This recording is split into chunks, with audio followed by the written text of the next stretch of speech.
Okay guys, so let's go ahead on and dive into Project 2025 and how it might impact special education teachers as well as students with learning disabilities or disabilities in general. Hey guys, and welcome back to my channel. It's Cindy here, and yeah, thank you for being here. If anything resonates with you, make sure you leave a comment down below so that we can keep this discussion going. Enjoy the rest of the video. First of all, I want to say, I'm not a part of the fear process of this. Nor do I want to cause any fear in anyone else. Obviously, we don't know what it looks like, right? Because it hasn't really been rolled out, and the only thing that we are getting is that it's going to be dismantled. I always like to take things and get the factual information out of it, right? And then look at or take my own perspective from stuff. Obviously, anytime you talk about dismantling the Department of Education on the federal level, it definitely will have an impact on special education, because that's where so much of the extra funding for special education comes from. That does not come from the state level. Based on some research that I did, I believe the state is responsible for, they have a budget of about, and this of course is going to be different for every state, right? But just ideally, they may pay like $385 billion, and then the federal government may give $120 billion in the form of a grant.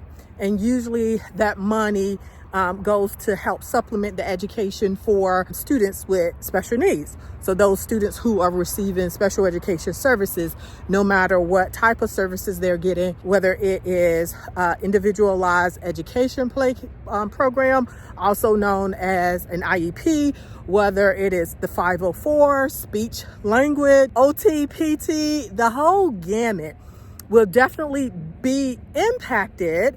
And again, I don't know how it's going to be impacted, but it doesn't take too much to figure out that the state will be on the hook for a lot more money.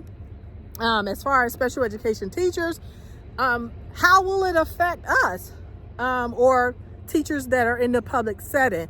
Well, our salary doesn't come from the federal government.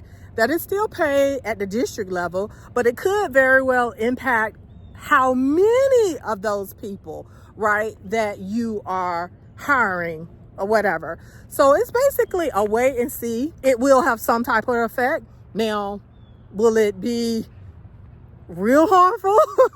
Again, we don't know, because we just don't know how it looks, right? One of the things that I will say is that, and I'm speaking specifically for special education, I'm working with kids who generally have average or above average IQs. And what I will say, based on my own experience in public education and in education in general, is that a lot of the kids who are in special education, for whatever reason, is not meeting its mission, especially when you're talking about students in the context in which I've mostly worked with them, which is an urban context. So a lot of times, and I don't know what the issue was, right? I don't want to say, yes, I do. I know a lot of the issues, but that's neither here nor there. I will say that it has not been working already. And I've always tried to help parents to see that they need to do something differently. But unfortunately, for a lot of parents, they have an idea of what education is, and they try to make their children fit what they think education is versus helping their children to reach whatever their potential is, right? And so I've always advocated for parents to exercise their choice in an alternative education. I was a public high school teacher, and when I opened my own school, it was high school, and then I worked my way down to middle school. And that also was by design, because my goal was to be a solution to the problem that I saw as a special education teacher in high school. And so I said to myself, well, if I can get these students and work with them and bring them up to grade level or as close to grade level as possible, then when they go to public schools, maybe they will really benefit from it. And what I tell people all the time is that almost every single student that I've ever worked with has come to me like 4 and 5 grade levels behind. Like the litmus test that I always tell parents is that if your child is more than 2 grade levels behind, then you need to be thinking about doing something drastically different. If it's 1 grade level, then obviously something needs to take place, but you know, you don't have to say, well, I'm going to change schools or whatever. Maybe it's a tutor and they can help you catch up. However, if you're more than 2 grades behind, the likelihood of you catching up with more of the same it's just not going to happen. In addition, I also tell parents, if your child is going to the 6th grade and they're still 2 grade levels behind, they're just going to get lost in the sauce. You need to think about doing something different. If nothing else pushes parents to seek other alternatives to help their child reach their potential, maybe this will. There's a lot of discussion in like my educational groups about this. And as you can imagine, people have varied opinions on it. And I hear it and I get it. And one of the ones that I hear often is about how charter schools do know better. And that is absolutely true when it comes to students with disabilities. I don't follow all of the data with other students, but matter of fact, one of my students that we're working with now came from one. And again, I don't disparage any school, any type of school, even public schools, because I honestly feel like we're in a period of time where it just depends on your child and the school, whether or not it will be a good school for your child. Because for one student, the school may be good. For another, it may not be good.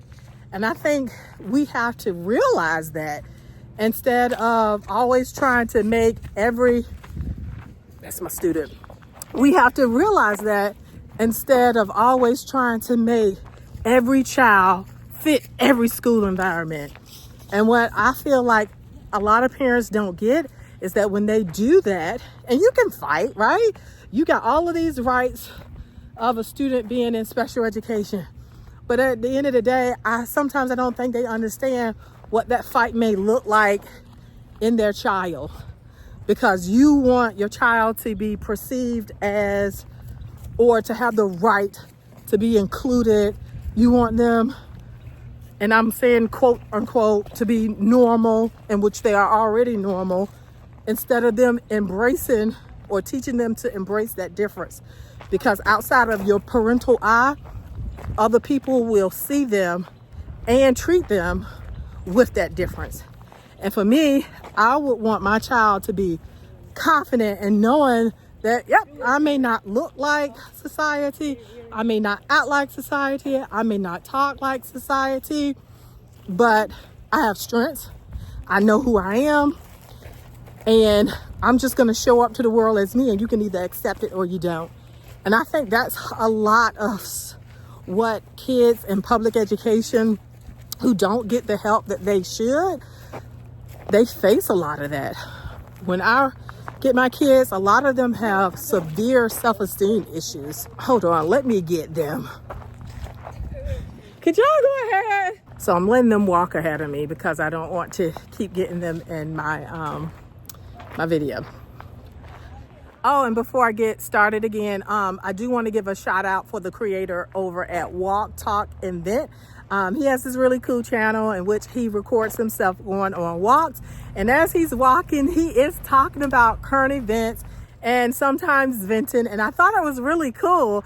And when I first came across his channel, I was like, I just did that one, because I did a video the other day about whether or not students should be allowed to have, middle school students and high school students should be allowed to have recess. And I was walking, and then I was like, maybe I can do this more often.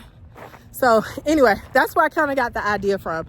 And then that way I'm killing 2 birds with 1 stone, because I am at our recess period and we're all just kind of doing our own thing. Anyway, getting back on the topic, I think more than anything, this is just going to be a wake-up call to parents of children with disabilities, especially for those who have more severe disabilities, in which actually learning to read, like they have the potential to, but actually learning to decode or to comprehend is a bit harder.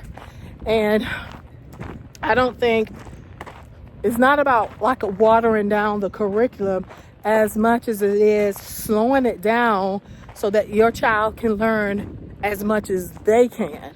Like for me, that is my goal. I want my students to be able to walk away from Triumph knowing how to read, write, and do math, and critically think.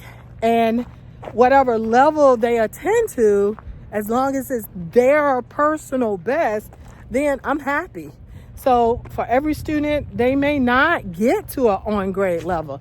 It's not a lack of me trying, right? But again, if you are someone who has a disability, then it plays an impact.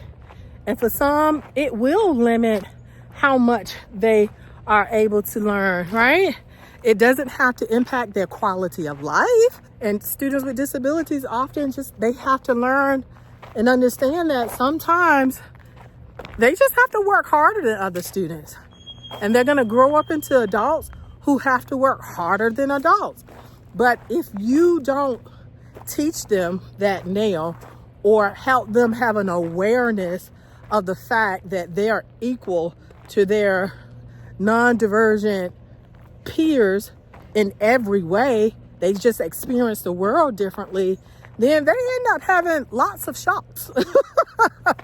And I think our educational system, public, absolutely does nothing for the most part, especially in the context of my work, to prepare them for that. Because we have students, I don't even know why they have state tests, because we have these tests that they're supposed to take, and if they don't pass it, supposedly they're supposed to repeat. None of our kids are passing it, and they just give them grades. I mean, seriously, the way many public schools look, and some of these locales where I am from, is that if you come to their classroom, sit down, the teachers will give you a passing grade. And I'm not coming down on the teachers, because a lot of times principals are on their back to just pass kids, no matter whether they deserve it or not. And again, because public education was not designed to remediate.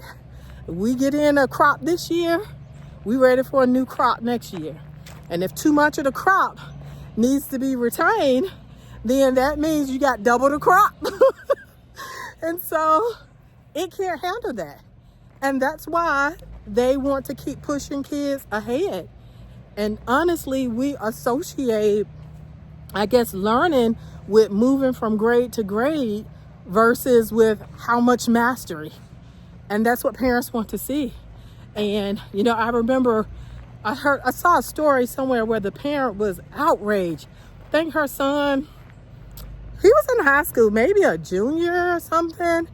And he only had, he couldn't read. And all of a sudden she found out that he couldn't read. It's not funny. But it's shocking to me, because it's like, where have you been, right? But I know exactly where they've been. So many parents rely on report cards. Oh, my child got a C, so that means my child doing good in reading. Oh, my child got a B in math. That means my child's doing good in math. What we call differentiated instruction has something that has been good, could be good, turned into a way that we could say that we're giving grades to kids and they're doing work. That's it. Because the way that I've seen it implemented, again, let me just say, in my context, in special education, not kids who's supposed to have modified work, accommodated work. But basically, all right, I'm just going to give you a grade. We ain't going to really modify it, because, again, that's a whole bunch of work on the teacher if you really, truly, individually modify for that child, because that may look different from the other kid that's in special education. I mean, not modified, but differentiated. And so generally, they usually just get a pass. That's it. So anyway, I want to thank you guys for coming with me on this walk today. But let me know what you think on the subject. Until the next time.